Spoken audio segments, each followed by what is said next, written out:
TopUp production, you know. Bang bang boom. And Vice I do wanna represent, you know. TopUp Camp, no. Up Dancehall Camp 2018. We have a guest from Europe this time, and he's a special guest, and I'm gonna tell you why. Sahar, welcome for the first time as teacher at Up Dancehall Camp 2018. How are you doing? I'm good, thank you. I'm very, very happy.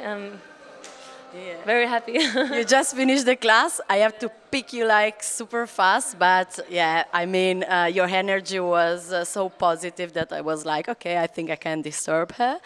I was saying you are a special guest for us because we are all fan of laces, and you came here a couple of years ago with your crew and your legions, and you won everything. You won the competition, you won battles, you showcase young talents from your crew and your school.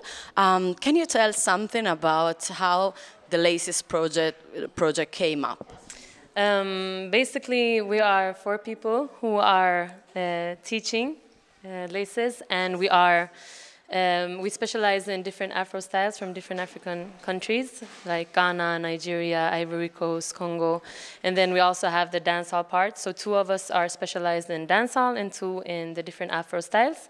So for us, it was just natural. We had classes at a school called Twisted Feet Dance Academy in Gothenburg, where I'm from then.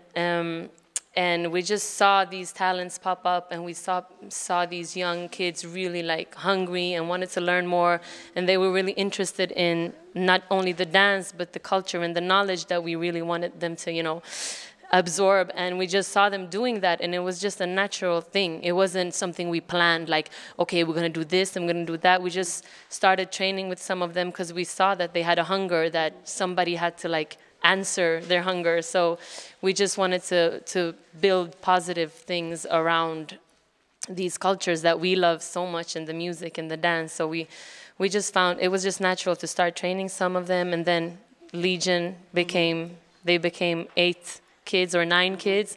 And then we saw even younger ones, and we started to get many, so we started a crew called Legacy, Laces Legacy. So they are 6 or 7 now, and they are even younger. They're like 11, 12, 13, 14 years. So now we're 23 in Laces Creations, us 4 Laces, and then we have Laces Legion, and then Laces Legacy, the youngest ones. And we just keep on growing. Like, even if we're like, okay, we need to stop now because we're too many, and when we go to competitions and shows, it's so much, but it's just so natural, and we can't say no when we see people really like hungry and want to learn more. It's just, okay, come, let's do this together. And yeah, it's just, that's how it is. That's how we started. Yes, it's a great job, actually. And you belong to the Swedish legacy, because Sweden has a big name for dancehall and dancehall dancers. I would say kind of pioneers in Europe when it comes to reach a certain level of quality and spread it to younger generation. But what's your special relation to dancehall? How did you approach it? You come also from Afro styles? No, actually, I came from hip-hop styles. I've been doing hip-hop since, I don't know, 20 years. I'm 30 now, so yeah, 20 years. And yeah, you became 30 not a long time ago. Yeah, it's beautiful. Happy birthday. Thank you. Yeah, but the right approach. Yeah, try to stay positive, excited.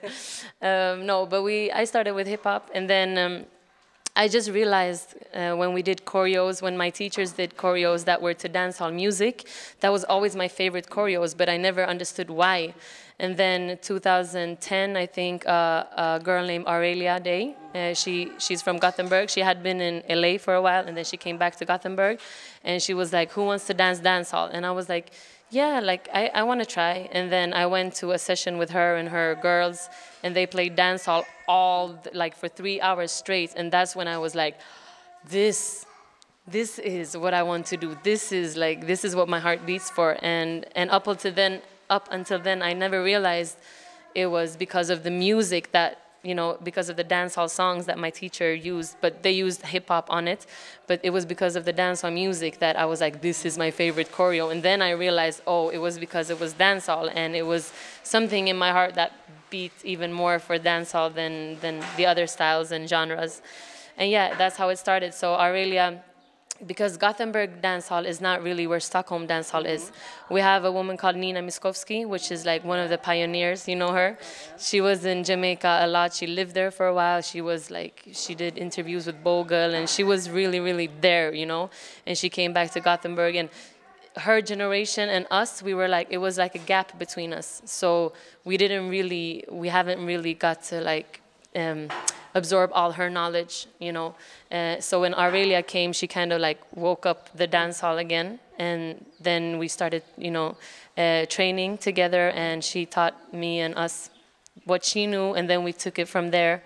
And then we just realized, and because Stockholm and Melpo and, you know, Enough and Blackout and everybody was doing such a great job with the knowledge and everything, it was an inspiration to me and us. We were like, we need to do that too, because I just realized it's so much to learn, and if I'm gonna teach this, we need to like study as much as possible, documentaries, books, whatever we could find, you know, and travel to Jamaica. And that was like what Stockholm did, and what they had built was, you know, an inspiration to us to, you know, catch up and, you know, do the same thing, because you want to do the right thing when you teach a culture that's not yours, especially when you're privileged and you have other possibilities that the Jamaicans doesn't. You just have to find all the ways to give back as much as possible, and you can only do that through the knowledge, you know, and spreading what you know and giving people, you know, because there's a lot of people, just because dancehall is hype,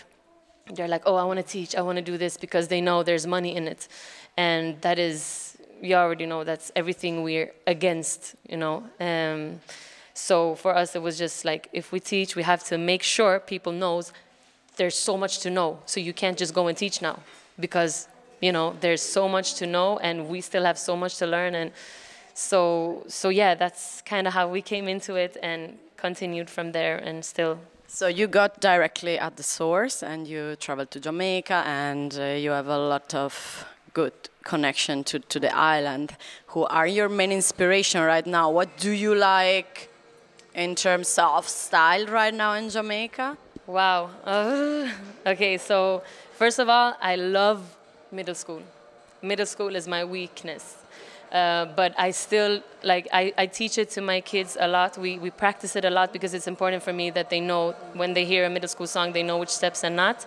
But when I go and teach workshops like this with people that already, you know, I know they travel a lot, they are in touch with like Global Bob or the Expressions family and everyone that's really, you know, I feel like that's not my element to teach in a place like this. So here I teach a lot of things that I use in my choreos, and it's a lot of black egos, you know, it's a lot of smoothness.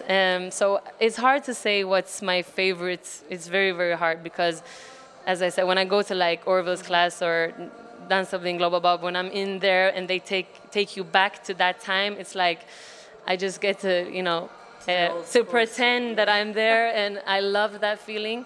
But at the same time, I love the smoothness, and then I love the aggressive parts too. It's just because of my body and my injuries and rheumatism and everything, I can't really do that anymore right now. So I don't really, you don't see me do it, but I love it. So it's hard.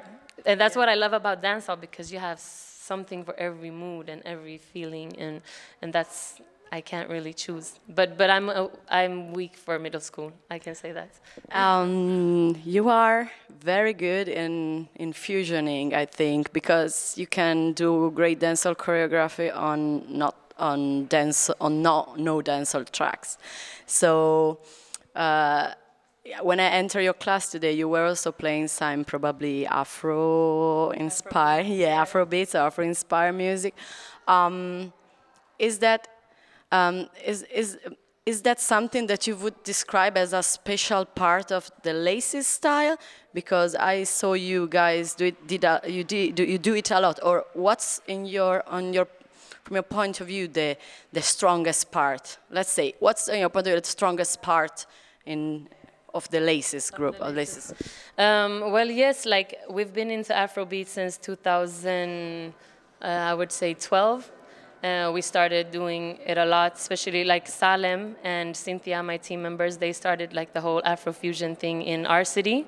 And then that, of course, inspired our, you know, the way Laces were, the direction we were going, because all of us had the street foundation, like the hip hop and the street musicality and how we play with the music and the techniques. And then they brought in the Afro, and we also did dancehall. They did dancehall in the beginning too, so it all became what we call Afro-Caribbean fusion. Mm-hmm. But I think our strength is that we're really like, how do you say, strict with the knowledge and the differences between the different styles. So even if the class is called Afrofusion, Cynthia or Salem will make sure that you know what's from Ghana, what's from Congo, what's from Ivory Coast. Okay, this song, which steps do you do to that? This, you know, and that I think is a strength that we have. Same thing with me and Ewa in our classes. It's like, this is old school, this is middle school, and which creator. And I think that is our strength, because we combine these styles, but we're very like strict with that. Giving credits where are due. Of course, and just so people know, so it's not just a mashup of everything. Yeah. But when you see our choreos and when you see our shows, you just see what you see there and then. But if you enter our class, you would know that we're very like strict with that. So I think that, and we started with this in 2013. 2012, 2013, we started mixing it and using a lot of Afrobeat songs. And I think it's nice to see how like it's getting more and more like everywhere now. And it's very nice, because in the beginning people were a little bit skeptical, you know, when you mix so yeah, we use a lot of that, and I use a lot of that in my classes and in my. But I tried to play dancehall too, but it's like 50-50 sometimes. So yeah. Thank you, Sahar. You are doing a great job. You are an inspiration for all the dancers who love to dance but still have to cope with their body issues. So I wish you a speed recovery for everything you are going through. And yeah, big up the Laces, Legacies, kids, grow up, all the teachers. You are great. Bang! Thank you for being bang, here. Bang, boom!